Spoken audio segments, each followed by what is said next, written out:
네, 오늘 바로 모셔보도록 하겠습니다. 레그넘 투자자문 이충광 대표님 함께합니다. 어서 오세요. 네, 안녕하세요. 네, 지금 뭐 지난 주말 들어서 뭐 다우지수가 전날 뭐 400포인트 그리고 그 다음날 700포인트 넘게 떨어지면서 올해 들어서 가장 큰 낙폭을 기록했는데 여러 가지 지표들에 대해서 투자자들 좀 심리가 좀 많이 위축되는 것 같거든요. 그럼 지표 내용부터 좀 짚어봐야 될 것 같습니다.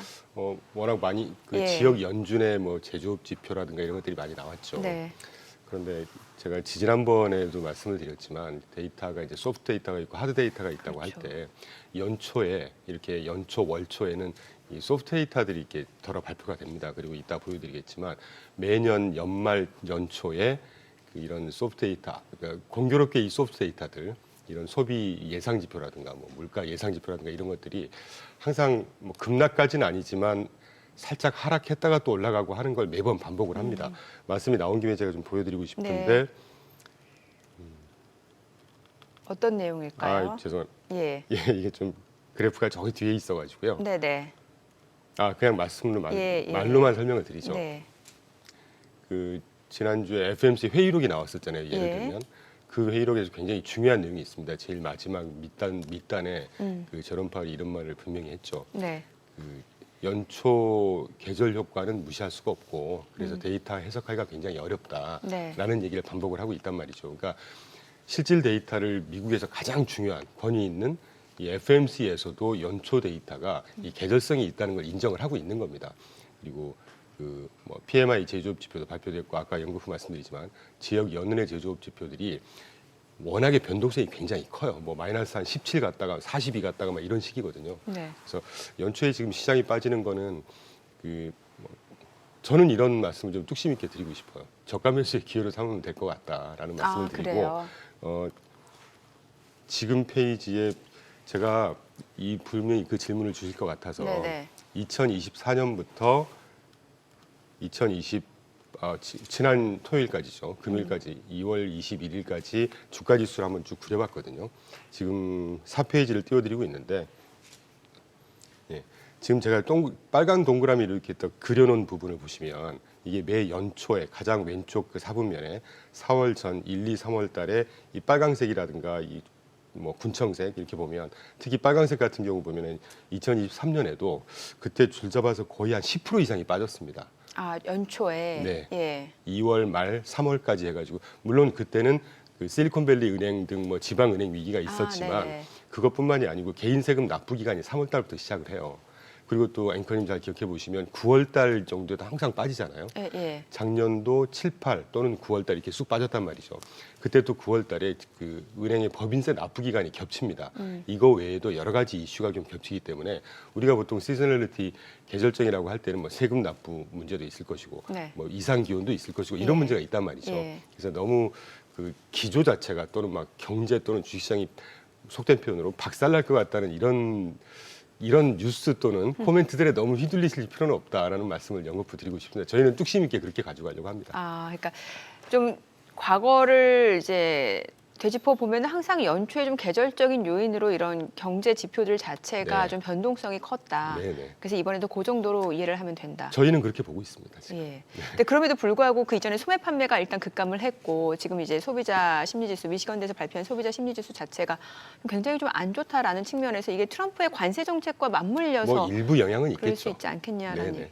일부 영향 그냥 그렇게 크게 지표를 보지 않아도 뭐 된다. 기조 하락이다. 예. 뭐 소비 자체가 완전히 꺾일 거다. 예, 예. 이건 전혀 아니라고 저는 판단하고 있고요. 아까 제가 조금 두서없이 말씀을 드린 감이 네네네. 없잖아 있었는데 이 소매 판매도 예. 연초의 지표 보면 제가 오늘 아쉽게 그래프는 안 갖고 와서 못 보여드려서 네. 아쉬운데 매 연초에 보면 항상 쑥 빠졌다가 다시 회복하고 들쑥날쑥하고 이런 패턴을 항상 보입니다. 네.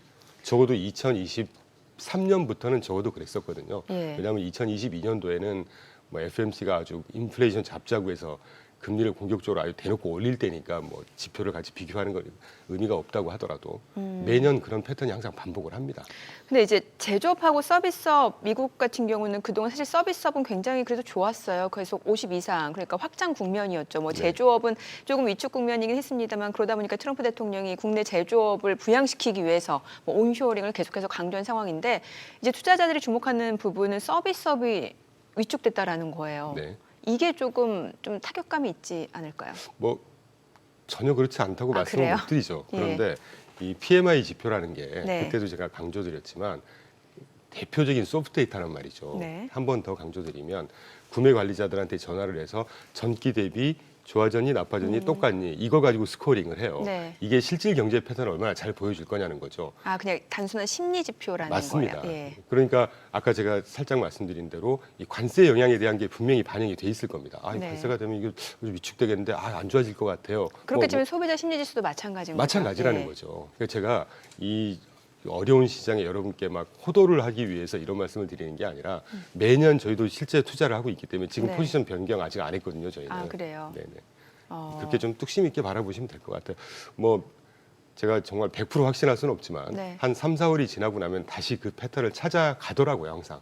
적어도 미국 시장은. 네네. 네, 저희는 그런 시각을 갖고 있습니다. 근데 일부 이제 이런 해석도 나오고 있습니다. 그 미국의 주요 IB들 같은 경우는 뭐 헤지펀드도 마찬가지고 지금 워낙 미국 주식 비중을 꽉꽉 채워놓고 있기 때문에 현금 보유량이 굉장히 적다고 해요. 뭐 한 3%대로 줄어들었다고 하죠. 예, 그러면 이건 역으로 생각하면 더 이상 투자할 여력이 없다로도 해석이 되는 거잖아요. 빼서 넣어야 된다는 얘기잖아요. 글쎄요. 보면 항상 예. 그 평론이나 예. 월가에서도 그런 해석 또는 자료들이 나오거든요. 네네네. 근데 꼭 그렇게 주식시장을 움직이지 않았습니다. 작년에도 이런 얘기 항상 예, 있었고요. 예. 그리고 이제 제가 오늘 뭐 조금 어려운 그래프를 제가 보내드리긴 했는데 어려워서 말로만 간단히 설명드리면 예. 중앙은행하고 재무부에서 제너럴 트레저리 제너럴 어카운트라든가 시중의 유동성을 관리하는 창구들이 여러 군데가 있어요. 그 창구들에서 이 최근 한 몇 개월 동안은 유동성을 조금 줄이는 그런 추세였습니다. 네네. 근데 지난주에 제가 중요한 뉴스라고 봤던 것이 그 스캇 베센트가 또 한번 블룸버그 광고가 인터뷰를 했죠. 뭐 10년물 금리 얘기하면서 네네. 그 FMC가 지금 그 유동성 창구가 유동성을 제공해주는 이게 조금 타이트해지고 있는데 예. 그거하고 겹치지 않게 우리가 10년물 뭐 금리를 관리하겠다 이런 얘기를 하면서 그 은근슬쩍 QT 지금 진행하고 예, 있지 않습니까? 양적 긴축이요. 양적 예. 긴축을 작년 6월 전까지 매년 600억 달러 줄이다가 지금 200억 달러인가 250억 달러 줄이고 네. 있단 말이죠. 그것도 이제 중단 내지는 축소를 해야 될 네네. 거라는 사인을 싹 줬고 예. 그 전주에 FMC 제롬 파월이 분명히 또 FMC에서 그 얘기를 했습니다. 이 QT를 종료할 거라는 사인을 주기 시작했거든요. 그러니까 이거는 시중의 유동성이 더 넘쳐날 것이다. 증가하게끔 예, 예. 조치를 하겠다라는 그렇죠. 걸 예. 은연 중에 이렇게 메시지를 주고 있단 말이죠. 그래서 미국이라는 나라가 저희가 운용을 하거나 리서치를 할 때 조금 수월하다고 생각하고 감히 네. 하는 생각은 이런 그 정책 당국자들이 미리미리 그 어떤 다양한 정책적인 측면이라든가 이런 것들을 가지고 최소한의 시장에 필요한 유동성이라든가 이 금융 환경, 경제 환경을 항상 뭐 지지해주는 네네. 이런 것들이 참 조금 수월한 투자 활동을 하는데 네. 뭐 그런 갑자기 생각이 납니다. 그런 여담을 좀 말씀드리고 싶네요. 그러면 이제 뭐 서비스 PMI라든지 아니면 소비자 심리 지수는 심리 지표라고 이렇게 보더라도 기존 주택 판매가 급감한 거는 이거는 심리가 아니라 실제로 이렇게 드러난 거잖아요. 그렇죠. 그럼 이거는 어떤 해석이 가능할까요? 그러니까 이제 외람돼 말씀이지만 오늘 앵커님께서 질문하시는 그 예. 패턴도 네. 되게 안 좋은 쪽으로 막 질문을 하세요. 왜냐하면 제가 지표가 그렇게 안 좋으니까. 안 좋은 쪽이라기보다는 이제 불안하신 거죠. 그 워낙 좋게 보시니 네네. 이제 좀 불안하게 보시는 시청자분들을 대변해서 아, 이렇게 그럼요, 보는 그럼요. 시각도 예. 있다. 여기에 절대 대해서는 어떤 비판하는 게 의견이신지. 아니고요. 예. 그러니까 제가 이 언급을 한 이유는 지표가 몇 개가 안 좋은 것처럼 나왔다고 해서 너무 불안해하지 마시라는 거죠. 그리고 그 주택 지표 같은 경우는 안 네. 좋은 지가 지금 2년 됐습니다. 예. 금리가 오르면서 이 30년물 모기지금리가 지표금리란 말이죠. 네. 심지어 그게 거의 8%까지 갔었던 기억이 납니다. 예. 그래서 지금 6.8%, 6.9% 조금 떨어져서 조금 더 떨어졌다가 지금 10년물이 뜨면서 다시 왔다 갔다 하고 있단 말이죠. 30년물 금리가 거의 한 2, 3년 전만 해도 2%, 3%대였다가 지금 두세 배 높은 수준이란 말이에요. 그러면 주택 경기 위축이 굉장히 되겠죠.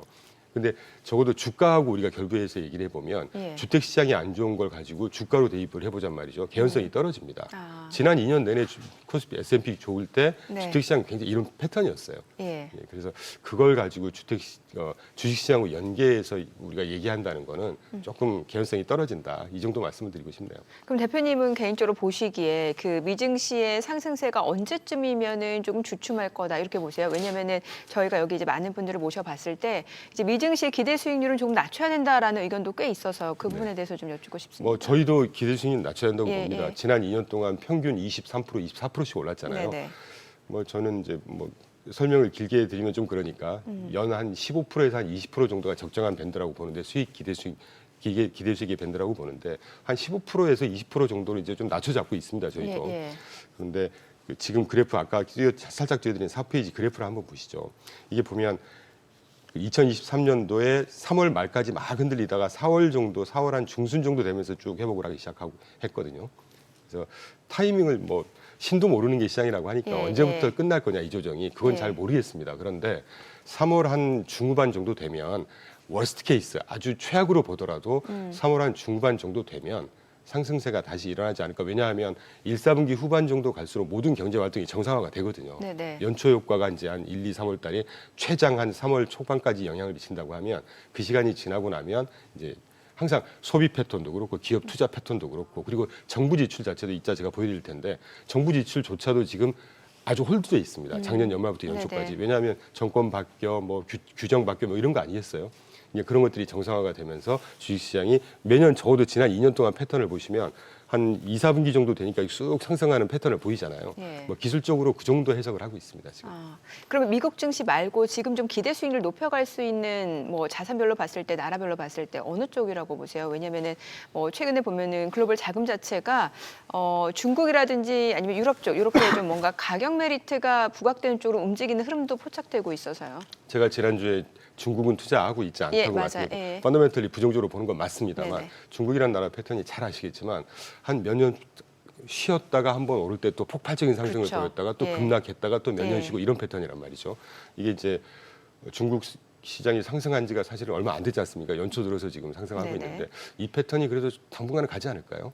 그래서 단기적인 기대를 기대하시고 트레이딩을 좀 하실 요량이시라면 중국 시장 정도가 어떤가 예. 하는 생각이 듭니다. 왜냐하면 중국이라는 나라는 아주 독특한 게 네. 펀더멘털을 따라가는 나라가 아니거든요. 그 나라는 예. 정부 의지에 따라서 정부 입김에 따라서 굉장히 큰 변동성의 패턴을 보이기 그렇죠. 때문에 펀더멘털은 안 좋은 건 분명하지만 뭐 시진핑이 지금 뭐 차이나 소위 M7 뭐 이렇게 용어가 있던데 네. 그런 회사들 만나서 막 서포트 해주고 뭐 이런 예, 예. 쇼잉업을 하고 있단 말이죠. 예. 뭐 단기적으로 힘은 받을 겁니다. 그러니까 예. 굳이 트레이딩을 하시자면 중국 시장이 괜찮지 않을까. 왜냐하면 유럽이라든가 특히 한국이라든가 이런 데는 펀더멘털이 워낙 안 좋아요. 우리나라가 중국보다 지금 펀더멘탈이 뭐 절대적으로는 또 어디가 좋다 안 좋다를 얘기할 수는 없죠. 근데 가격 메리트 측면에서는 훨씬 그렇게 매력적이진 않다. 좀 이렇게 그렇죠. 보시는 중국이 거예요. 훨씬 그렇게 오히려, 예를 들면 예. 우리가 기술적으로만 예, 판단하자면 예. 중국이 차라리 더 매력적일 수가 있죠. 저는 우리나라는 좀 그런 판단을 저점이 하고 있습니다. 높아져 가고 있는 상태니까. 제가 추가 그래프를 예, 하나 예, 보내드린 예. 게 있는데 오늘 아직 준비가 안 된 것 같은데 네네. 2024년 지난 1월 달부터 코스피하고 S&P 500을 딱 비교를 해봤어요. 예. S&P 500이 연초에 지금 2.2% 올랐습니다. 네. YTD로. 우리나라가 10한 11% 가까이 올랐거든요. 이렇게 보면 한국 주식시장이 굉장히 폭발적으로 상승을 하는 거 보이지만 작년 1월 1일부터 누적으로 보지 않습니까? 네네. 그러면 우리나라 코스피가 지난주 금요일 연재로 딱 0.2% 속된 표현으로 똔똔 수준에 와 있습니다. 그러니까 이런 지금 띄워주시네요. 예, 예. 이 빨간색이 코스피 흐름이고 네. 위에 군청색이 S&P 500 흐름이거든요. 예. 이렇게 조금 1년 정도로만 확장해서 보면 어떤 쪽이 좀 더 믿을 만한 또는 중장기적으로 가져가야 될 추세가 있는 시장인지. 쪽이 살아있는 쪽이 좋아 보이죠. 그렇죠. 훨씬. 예. 그러니까 저희는 그런 그림을 적어도 예. 보고 투자 패턴 의사결정을 하고 있습니다. 아니, 저 추세대로라면 그렇게 그래프 기울기 자체가 또 가팔라 보이지도 않은데요. 뭐 글쎄요. 예. 그렇다고 하더라도 1년 전 대비해서 지금 딱 똔똔 수준으로 올라왔잖아요. 네네네. 코스피가. 저는 이제 S&P 500을 말씀드리는 거예요. 네네. 요거 보면은 이게 좀 우상향인데 그렇게 우상향이 굉장히 가파르게 이어진 것 같지는 않아서. 근데 주식시장이나 어떤 예. 패턴이라고 하는 게 네. 이런 상승이 좋을까? 이렇게 해서 완만하게 꾸준하게 가는 게 좋죠. 좋을까? 예. 저는 아주 매력적인 패턴이라고 그러니까 이제 보고 그런 있습니다. 걸 제가 말씀드리는 거예요. 네, 그래서 최근에 이제 미증시 조정론을 얘기하시는 분들 입장에서 보면은 또 이렇게 보면 미증시 그렇게 급하게 올라간 건 아니기 때문에 충분히 또 그럼요. 펀더멘털에는 숫자가 뒷받침되니까 충분히 네, 좋은 말씀이 저희가 그런 생각을 하고 있습니다. 지금. 그래요. 그리고 알겠습니다. 방금도 지나가고 넘어갔지만 네. 최근에 좀 낙폭이 큰 것처럼 보였거든요. 예, 예. S&P 500이 매년 연초 정도에 딱 보시면 제가 이렇게 화살표로 네, 찍어드릴 네, 수는 네. 없지만 매 연초에 하면 쑥 빠졌다 올라가고 쑥 빠졌다 올라가는 패턴이 항상 그렇게 예, 보입니다. 예, 계절성이 분명히 영향을 미치는 것이죠. 그럼 이번에 이제 엔비디아 실적 발표 아, 있잖아요. 중요하죠. 예, 그러면 이제 아무래도 엔비디아 실적이나 이런 부분을 통해서 이제 이런 그동안 주가 상승이 가팔랐는지 안 가팔랐는지를 좀 뒷받침할 수 있는 부분인 거잖아요. 그렇죠. 엔비디아 실적 발표를 기점으로 약간 또 미증시 방향이 좀 바뀔 수도 있는 건가요? 저는 그럴 것 같습니다. 안 아. 그랬으면 하는 희망은 있지만 예. 엔비디아가 가지고 있는 상징적인 예, 의미 예. 그리고 AI의 어떤 리더십으로서의 의미들이 워낙 많기 때문에 근데 이건 순전히 뇌피셜이지만 네네. 이번 엔비디아 실적 그렇게 아주 뭐 매우 저조한 실적까지는 아닐 거예요. 왜냐하면 AI 산업 자체가 지금 파이프라인이 계속 살아있는 상태이기 그렇죠. 때문에. 예. 근데 이제 지난 3, 4분기 가장 최근 발표된 분기별 EPS 성장률이 101%였단 말이죠. 예. 그거 비슷한 또는 그거보다 높게 나왔으면 하는 바람은 좀 있습니다. 그럼 개인 소비 지출은 어떻게 나와야 될까요? 개인 소비 지출이 이번에 조금 안 좋게 나올 거예요. 요번에. 예, 왜냐하면 뭐 그 개인 리테일 세일즈라든가 이런 네네. 것들이 산입이 돼서 한꺼번에 예. PC가 나오니까 뭐 퍼스널 스pen딩 이런 식으로 나오는데 근데 서비스 부분 지출이 워낙 탄탄한 나라이기 때문에 네.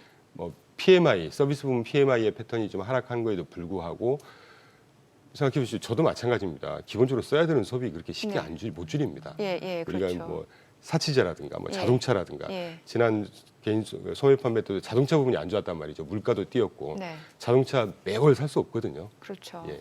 그러면 그렇게 나쁘진 않지 않을까 하는 생각이 개인 소비 듭니다. 지출. 네. 예. 아니 왜냐면 지금 워낙 이제 지난 주말에 나온 이제 미국의 경기 지표 자체가 소비 심리도 그렇고 심리적으로 좀 위축 국면에 있다 보니까 심리가 위축된 거죠. 예, 그 미 연준의 그 금리 인하가 좀 더 빨라지지 않을까라는 시각도 있고 기존에는 한 번이었는데 한 두 번 할 수도 있다. 이런 얘기도 있더라고요.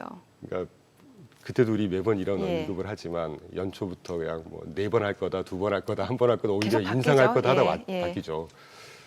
솔직히 그거는 예상하기가 좀 그렇습니다. 기본적으로 저희 회사는 예측 자체가 무의미한가요? 그럼요. 어, 베이스 케이스로 저희는 한 최소 2번 정도는 인하할 거라고 봅니다. 예, 왜냐하면, 두 번 정도. 네, 이제까지 제가 좀 긍정론을 말씀을 드리긴 했지만 예. GDP 성장률이 지난 분기 2.3으로 쑥 떨어졌단 말이죠. 예. 이 추세대로 당분 1, 4분기 때도 이 추세대로 갈 것 같아요. 왜냐하면 이 GDP 성장률 자체도 앵커님 네네네.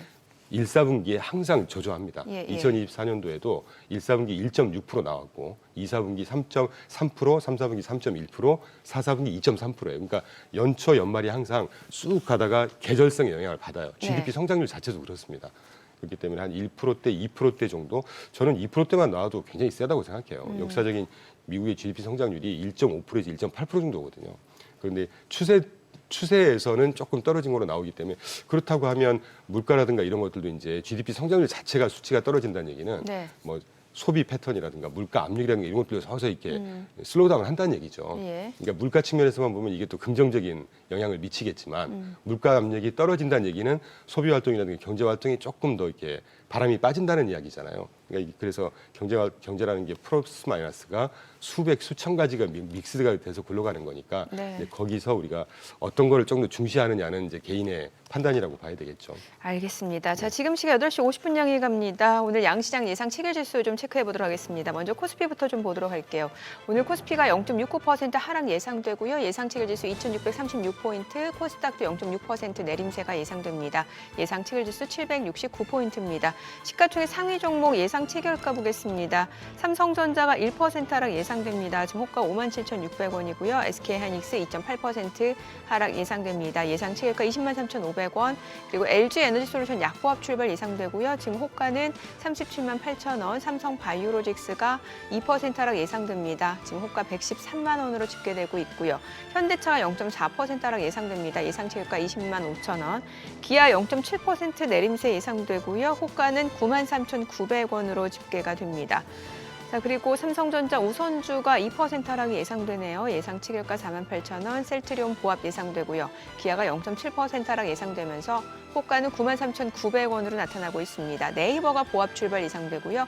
KB금융 0.2% 소폭 하락 예상됩니다. 호가 82,500원으로 나타나고 있습니다. 코스닥 시가총액 상위 종목 예상 체결가 보겠습니다. 알테오젠이 지금 0.5% 하락 예상됩니다. 호가는 39만 원, 에코프로비엠 0.6% 내림세가 예상됩니다. 지금 호가는 13만 6,500원으로 집계가 되고 있고 최근에 또 사흘 연속 좀 상승세를 이어왔는데 오늘 장에서는 좀 일부 물량이 좀 나올 것으로 예상되고 있는 상황이고 HLB가 1.5% 하락이 예상됩니다. 호가는 8,500원, 에코프로 0.6% 하락 예상되고요. 예상 체유가 66,800원으로 나타나고 있습니다. 지난 금요일 6% 강세를 보여줬었죠. 레인보우 로보틱스입니다. 오늘 약보합 출발 예상되고요. 호가는 404,000원으로 집계가 됩니다.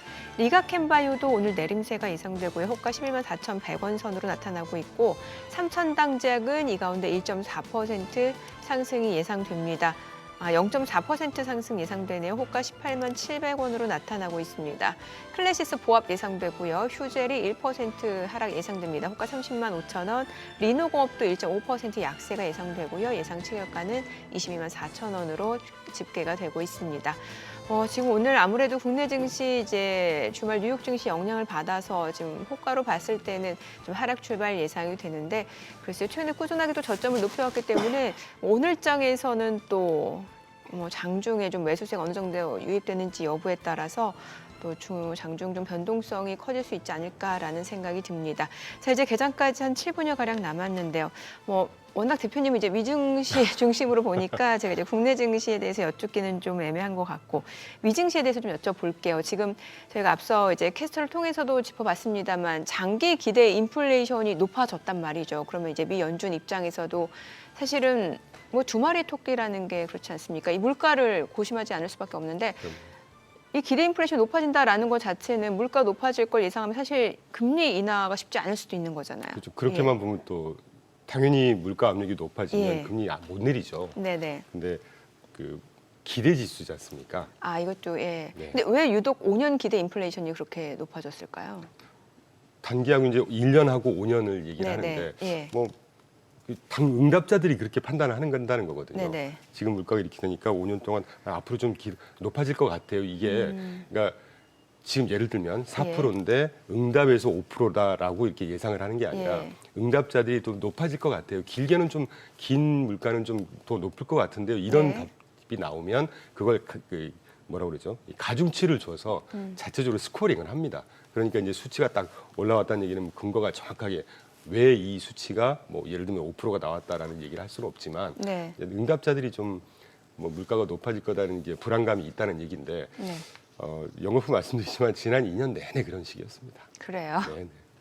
너무 제가 편하게 막 좋게만 말씀을 드려서 좀 그런데 제가 죄송합니다. 안타깝습니다. 이 기대 물가 지표라든가 이런 그래프를 장기 그래프를 갖고 왔으면 그 패턴을 항상 보여드릴 수가 있거든요.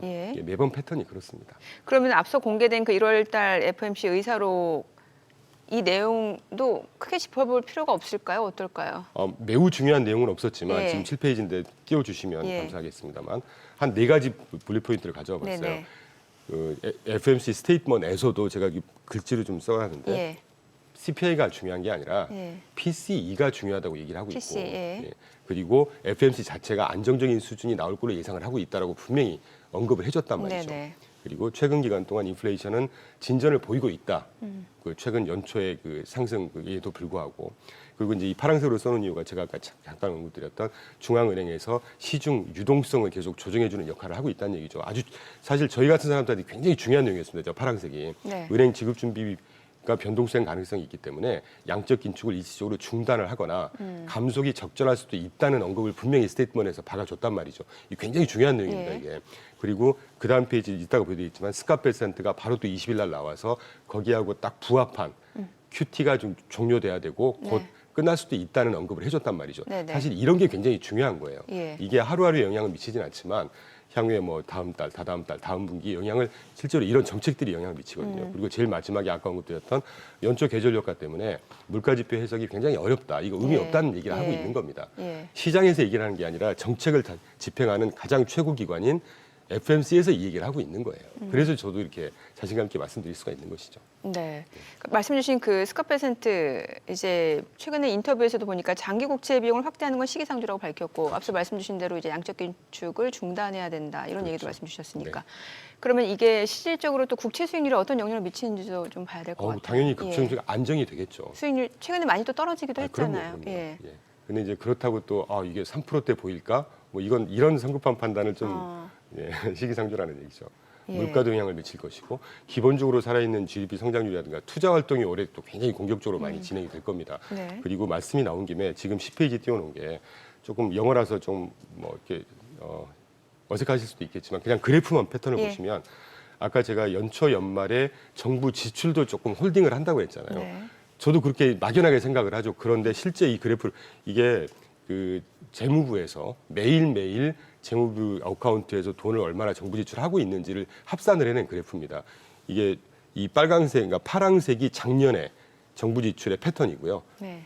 그 연초까지 같은 기간을 비교했을 때, 요 살짝 파랑색이 올 2025년도의 패턴이에요. 예. 적어도 이게 올라와 있다는 얘기는 정부 지출이 예상보다 더 많은 정부 지출을 해내고 있다는 겁니다. 지금 정부 지출을 해내고 있다는 얘기는 정부발 투자 활동이라든가 KPX 투자라든가 또는 뭐 총고정 자본 형성이라고 하는데 이런 것들이 계속해서 증가를 하고 있다는 얘기죠. 그러니까 정부에서 이 경제 펀더멘털을 위해서 정부 지출뿐만이 아니라 아까 유동성 조절하는 거라든가 아주 다각도로 균형 있게 쭉 지금 시장을 서포트하는 조치들을 알게 모르게 우리가 진행을 하고 있다는 얘기죠. 네. 저희는 이런 부분들을 더 중시하고 있다는 말씀으로 좀 가름을 하고 싶습니다. 예.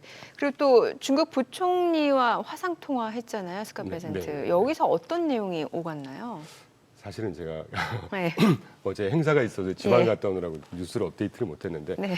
그러니까 지금 말씀이 나온 김에 중국도 마찬가지고 한국도 마찬가지일 거예요. 예. 전 세계가 지금 그 총리, 대통령급들이 막 미국으로 달려가고 막 이러고 있지 않습니까? 그러면 예. 제가 이제 대학원 때 외교통상부에서 인턴을 했던 경험을 살짝 돌이켜 보면 네. 이런 뭔가 스케줄이 딱 나오면 이 실무급들은 굉장히 바쁩니다. 예. 그런 뭐 건설적인 내용 아니겠습니까? 그런 내용을 막 전쟁해보자 이런 내용으로 통화를 하지 않았을 거란 말이죠. 예, 예. 어떤 식으로든 좀 합의점을 찾아가는 방향으로 저는 갈 거라고 보고 있습니다. 뭐 관세에 대한 얘기도 분명히 나왔고, 당연하죠. 예, 그렇습니다. 뭐 특히나 이제 지금 미국 같은 경우는 중국하고 관세 또 패권 전쟁 계속해서 이어가고 있기 뭐 때문에 북한 얘기도 예. 나왔을 수도 있을 것이고. 예, 신경전이 있었을 거고. 그러면 이제 관세 얘기 좀 여쭤볼게요. 지금 뭐 트럼프 대통령이 즉각적인 이제 시행은 아닙니다만 이제 차례적으로 이제 관세 정책 상호관세부가 예고를 했고 또 실제로 이제 우크라이나 뭐 지금 종전에 대한 기대감 높아지고 있는 상황에서 우크라이나 히토리라든지 석유 등 가능한 것을 모두 조금 요청했다라고 얘기했고 요청을 했고 상호관세 긍정적인 부과하겠다고 했고 화답을 받았고 일단. 네네. 지금 전반적으로 교육국과의 어떤 협상 카드로도 이용된다는 얘기가 나오고 있는데 이 내용은 또 시장에 어떤 영향을 미칠지도 저희가 봐야 되잖아요. 예. 사실 이거가 참 어렵죠. 예. 전체적으로 볼 때 플러스일지 마이너스일지는 모르겠지만 네. 뭐 식상한 말씀일 수도 있지만 미국에 투자하는 제 입장에서 볼 때 미국의 득이 될 거냐 해가 될 거냐 네. 저는 해보다는 득이 되는 영향이 좀 더 있지 않을까요? 우리가 관세가 높아지면 막 뭔가 굉장히 힘들어지고 물가 부분 강조되고 이렇지만 네. 관세가 부과되는 분야에서 실제 관세가 영향을 미친다고 하면 이 관세가 커버하고 있는 그 산업 자체가 어떻게 될까요? 미국의 산업이 일단 보호하는 역할을 하겠죠. 네. 산업 경쟁력이 좀 좋아지지 않겠습니까? 그런 면을 좀 더 집중해서 거기에 해당하는 분야에 투자하려고 하는 게 저희 입장입니다. 예. 그 정도 참고하시면 어떨까 싶습니다. 알겠습니다. 뭐 지금 지난 주말에 뉴욕 증시가 좀 많이 떨어졌고 특히 이제 다우지수 같은 경우는 올해 들어서 최대의 낙폭을 좀 기록한 모습이었고 뭐 심리 지표 자체가 좀 위축된 모습이었기 때문에 경기도나 우려감도 커지는 것 같습니다. 일단 오늘 국내 증시도 그 영향은 좀 불가피할 것으로 보여지고요. 또 외국인들의 이런 매매 패턴까지도 많은 영향을 줄 수밖에 없는 시점인 것 같습니다. 과연 오늘 국내 증시 어떤 흐름 나타나는지 체크해 보도록 하겠습니다. 개장합니다.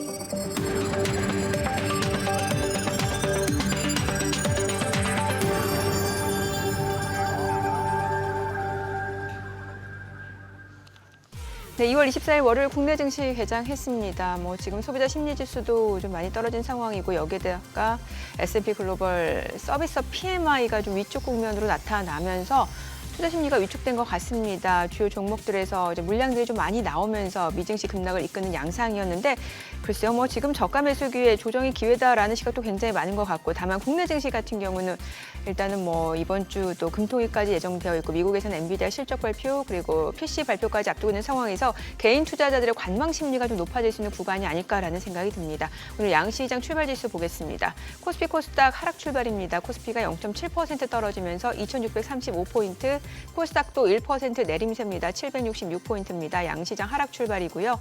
시가총액 상위 종목 시초가 보겠습니다. 삼성전자가 1%대 내림세입니다. 57,400원, SK하이닉스도 2.8% 하락하면서 203,500원이고요. LG에너지솔루션 0.5% 떨어집니다. 376,500원. 삼성바이오로직스가 0.6% 하락하면서 1149,000원이고요. 현대차도 떨어집니다. 204,500원. 기아가 0.8% 떨어지면서 93,800원이고요. 삼성전자 우선주도 1.6% 떨어집니다. 48,200원. 셀트리온 지금 강보합권으로 178,500원이고 네이버가 0.6% 떨어집니다. 225,500원. KB금융 보합으로 82,700원에 거래되고 있습니다.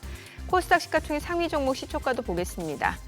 알테오젠이 0.7% 떨어집니다. 지금 389,000원. 에코프로비엠 1.3% 하락하면서 나흘 만에 하락으로 전환이 됐네요. 지금 135,900원. HLB가 0.6% 하락합니다. 81,300원에 거래되고 있고요. 지금 사흘 연속 하락 흐름 이어집니다. 에코프로 0.8% 떨어지네요. 66,600원에 거래되고 있는 모습이고 지금 하루 만에 차익실현 물량들 나오면서 지금 내림세입니다. 레인보우 로보틱스 보겠습니다. 1.7% 떨어지면서 40만 원을 하회합니다. 397,500원에 거래되고 있습니다. 하루 만에 하락으로 전환이 됐고요. 리가캠바이오가 0.7% 떨어집니다. 113,700원이고 삼천당제약 1% 하락으로 178,000원에 거래되고 있습니다. 사흘 연속 하락 흐름 이어지고 있고 휴젤은 오늘 올라갑니다. 0.8% 상승하면서 315,500원에 거래되고 있고요. 나흘 연속 상승세고 외국계 창구 쪽에서도 매수 주문 들어오고 있습니다. 클래시스 0.68% 떨어집니다. 58,400원. 리노공업은 1.7% 하락을 보이면서 223,500원에 거래되고 있습니다. 리노공업 같은 경우는 좀 하루 만에 좀 하락으로 전환된 모습이고요. 자, 오늘 시장에서 특징을 보여주고 있는 섹터 종목들 좀 체크를 해보도록 하겠습니다. 오늘 조선주가 굉장히 좋습니다. 지금 HD 현대 미포가 3.5% 상승하면서 11만 2천원 선에서 흐름 이어지고 있고요. 하나오션이 3% 강세입니다. 75,400원. 그리고 HD 한국조선해양도 올라가고요. 삼성중공업도 1.4% 상승하면서 13,560원. 그리고 HD 현대미포가 3% 상승 보여주고 있는 모습이죠. 오늘 조선주름 좋고 오늘 또 지금 보게 되면은 코로나19 관련주라든지 엠폭스 관련주, 마이크로플라스마 페론 관련주, 진단키트라든지 제약주라든지 바이오주가 움직임이 이어지고 있는데 지금 랩지노믹스가 11% 급등하고 있는 모습입니다. 2,870원 흐름 이어지고 있는 상황이고 시젠 이제 진단 쪽이죠. 진단 시약 쪽.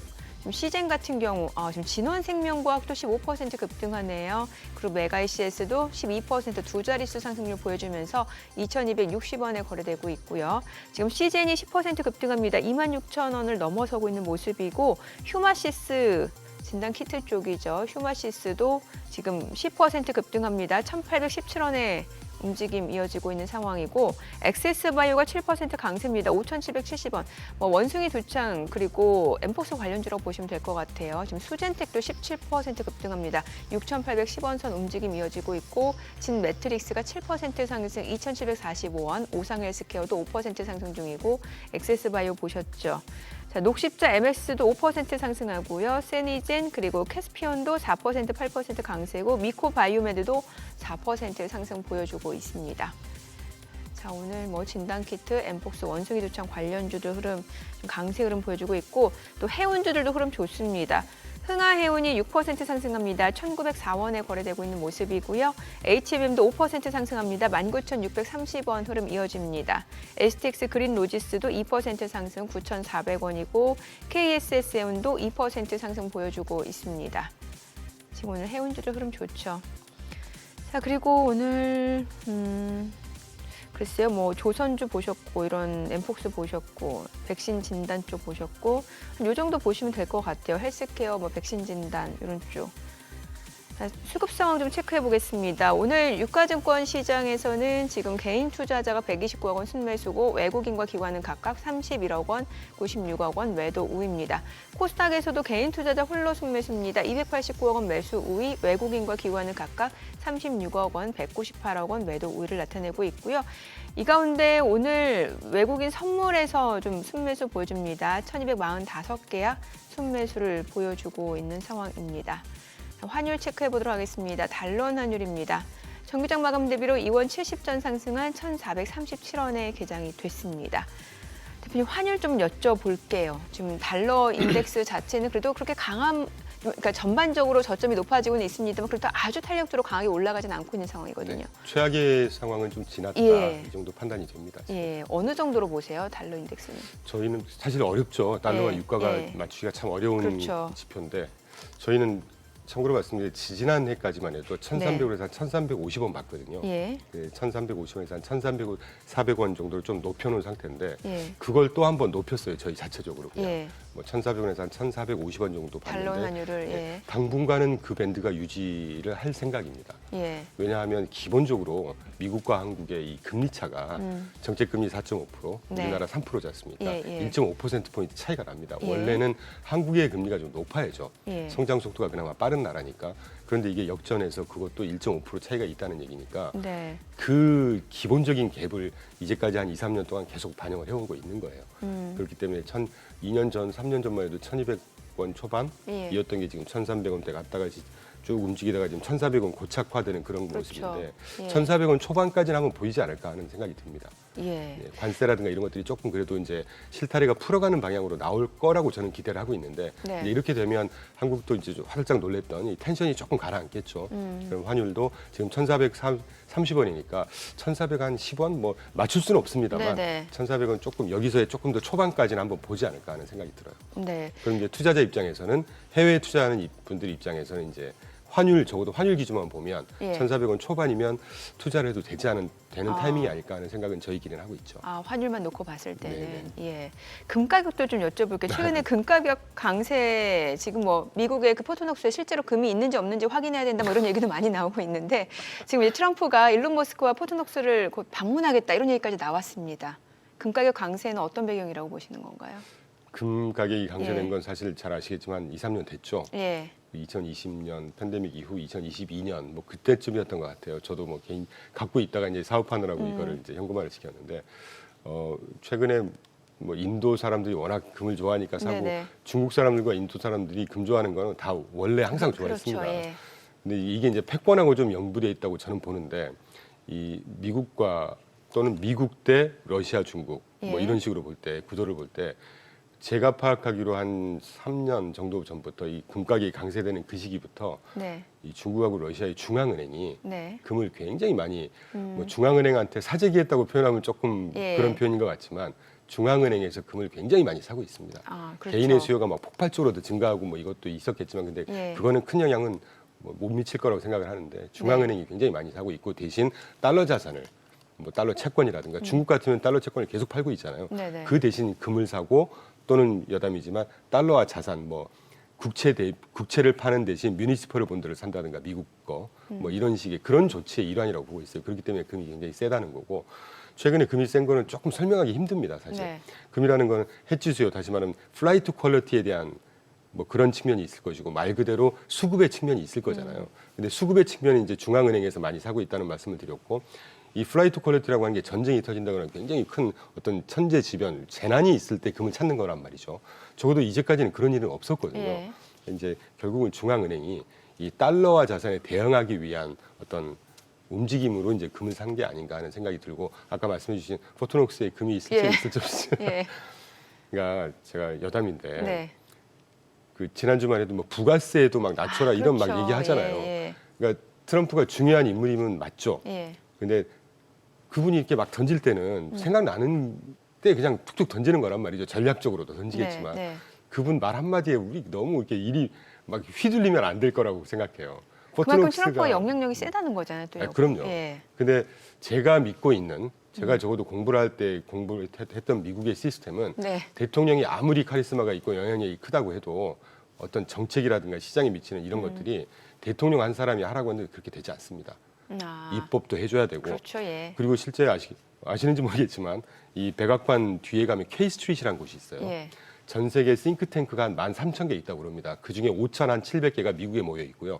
그중에 2,400개가 K-스트리트에 모여 있어요. 네. 상위 0.001% 천재들이 모여서 정부 기관에서 아웃소싱 받은 정책을 그 사람들이 만든단 말이죠. 예. 그 사람들이 막 정신없이 왔다 갔다 하는 예를 들면 부가세까지 없애도록 하세요. 이런 정책 내지 않을 거란 말이죠. 네, 네. 그러니까 실제로 정책에 연결이 되는 것과 대통령이 막 레토릭을 던지는 거는 조금 구분의 소리가 판단할 필요가 있다. 예. 이런 말씀드리죠. 관세 또 부가세 말씀 주셨으니까 이제 각국의 부가가치세는 사실 나라별로 다 다를 수밖에 없는 상황이고 이제 우리나라 같은 경우는 10%고 지금 유럽 쪽이 평균적으로 20% 정도 되는데 이것도 트럼프가 결국에는 이제 관세로 인식을 하겠다라는 거잖아요. 그래서 상호 관세라는 측면에서 수입품에 대해서 더 관세를 높일 명분을 만드는 거잖아요. 그렇죠. 실제로 실행 여부 가능성은 어떻게 보세요? 글쎄요, 뭐 틀려도 어쩔 수 없지만 예. 저는 거기까지는 안 갈 거라고 보고 있습니다.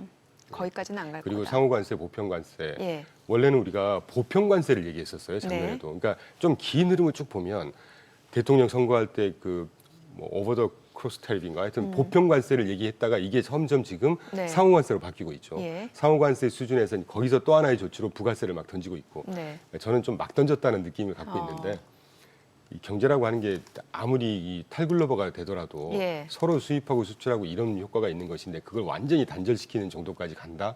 그건 서로 다 그냥 힘들어지자는 얘기거든요. 예. 밀당하는 거에 수단을 하나 던진 거라고 봅니다. 저는. 네네. 4월달에 상호관세도 이제 점점 조정하는 효과. 저기 지금 TV 나오네요. 저 바로 왼쪽 우리가 보는 오른쪽에 피터 나바로 같은데 예, 예. 저분이 사실 일기 때 무역 전쟁, 국제 무역 막 이거 설계하신 분이거든요. 예. 저분이 지금 상원 의원들한테 굉장히 질타를 많이 받고 있다고 해요. 너 왜 그렇게 대통령 옆에 가서 그 좀 중용을 하고 합리적인 정책을 조언해야지 막 극단적으로 가고 있니? 네. 이런 움직임이 계속 상원에서도 나온다는 얘기는 트럼프도 무시 못할 겁니다. 예. 그런 그 어떤 합리적인 수준을 찾아가는 견제와 균형 그 기능을 저는 되게 좀 중요시하게 보고 있습니다. 견제와 균형 장치가 이번에도 작동할 거라고 믿고 있고요. 네. 자, 그럼 투자자 입장에서 이제 뭔가 좀 포트폴리오를 이제 구성을 할 때, 그 앞서서 출연하셨을 때는 이제 조금 자산 배분 전략이 좀 그렇죠. 중요하다라는 말씀을 주셨어요. 다양한 업종으로. 주요 이제 우리 개인 투자자분들이 좋아하는 매그니피센트 세븐에서 약간 조금 벗어난 다른 섹터까지도 관심을 높여야 된다는 말씀을 주셨는데 그 내용을 좀 다시 한번 알려주세요. 예. 뭐 다시 말씀드리지만 네. 지난 2년 동안은 빅테크 예. 업종으로 보면 테크와 통신 서비스에 해당하는 업종이 굉장히 공격적인 상승을 네. 보였습니다. 뭐 2023년 같은 경우는 S&P 500이 24% 가까이 올랐을 때 거의 거기에 3분의 2를 M7이 끌어왔다고 할 정도였으니까. 그렇죠. 근데 그때도 제가 보여드렸었지만 2023년 2, 4분기 때부터 이 M7들의 분기별 EPS 성장률이 계속 하향 안정화되고 있습니다. 그럼 주가 상승이라고 하는 건 이익 또는 이익의 성장을 반영한다고 할 때 네. 그걸 그대로 저는 추이를 보여준 이제까지는 그랬거든요. 그렇기 때문에 작년 말부터 제가 그 패턴을 보고 지금 띄워드리는 대로 이 M7을 위시한 빅테크에 아주 포커스되어 있는 포트폴리오를 갖고 하면 변동성도 워낙 심할 테고 네. 이 상승 속도가 좀 줄어들 거다. 근데 지금 파란색이 지난주 금요일 현재로 일주일 동안 어땠느냐. 지난 일주일 좀 안 좋았죠. 예. 금요일 날 많이 빠졌고 했으니까 그렇죠. 패턴을 판단하기 어렵습니다. 에도 불구하고 적어도 에너지나 필수 소비, 유틸리티, 헬스케어, 부동산 의외지 않습니까? 부동산 되게 금리 높아서 힘들 것 같은데 예. 저희 4개 포트폴리오 중에 지난주에도 부동산이 제일 좋았어요. 예. 플러스를 오히려 지켰거든요. 예. 다른 아이들은 좀 마이너스가 있었는데 그래서 적어도 요 4개 정도 업종이 그래도 주간으로도 플러스를 지키고 있고 누적으로 고동색 그래프가 이제 연초 이후인데 사실 저대적인 수치는 좀 한 1, 2%씩 떨어졌습니다. 에도 불구하고 뭐 많은 곳은 5%, 6%, 뭐 5%에서 한 6% 이상 정도 뭐 통신 서비스, 헬스케어, 부동산, 에너지, 필수 소비, 유틸리티, 산업재 뭐 이런 아이들이 산업재는 조금 네. 지지부진하니까요. 유틸리티가 5.6% 평균이 기록했습니다. 업종이. 이 정도면 개별 종목단에서는 거의 10%막 가까운 상승률 보였던 종목들이 꽤 있다는 얘기예요. 그렇죠. 그러니까 이런 것만 보더라도 이제는 좀 분산하고 업종별로도 분산을 하고 좀 더 가능하시면 저희가 그렇게 하고 있는데 자산 군별로도 뭐 헤지펀드를 좀 섞는다거나 채권과 주식, 인프라 뭐 이런 것들 좀 어렵긴 하겠지만 그렇게 섞는 전략이 올해는 유망할 거라고 보고 있고 말씀이 나온 김에 하나만 마지막으로 네네. 더 보여드리면 제가 늘 이렇게 세미나를 하거나 투자자 교육할 때 강조하는 그래프인데 이 그래프 13페이지를 보시면요. 이 칩센 사이언스 액트라고 해서 반도체법이지 않습니까? 예, 2022년도 만든 그 법이나 또는 그 전에 만든 인프라스트럭처 제가 여러 번 나올 때마다 IIJA법 이런 거 소개해드리는데 지금 보시는 그래프가 미국 전역의 반도체 클러스터 현황을 보여드리는 거예요. 중요한 건 이 반도체 클러스터뿐만이 아니라 세 개의 클러스터라고 하죠. 이 산업단지라고 합니다. 우리나라 대형 산업단지. 신재생 에너지 벨트, 반도체 벨트, 전기차 배터리 생산 벨트. 이 적어도 세 가지 벨트가 2023년, 2022년부터 대규모로 조성이 되고 있어요. 네. 전국에 걸쳐서.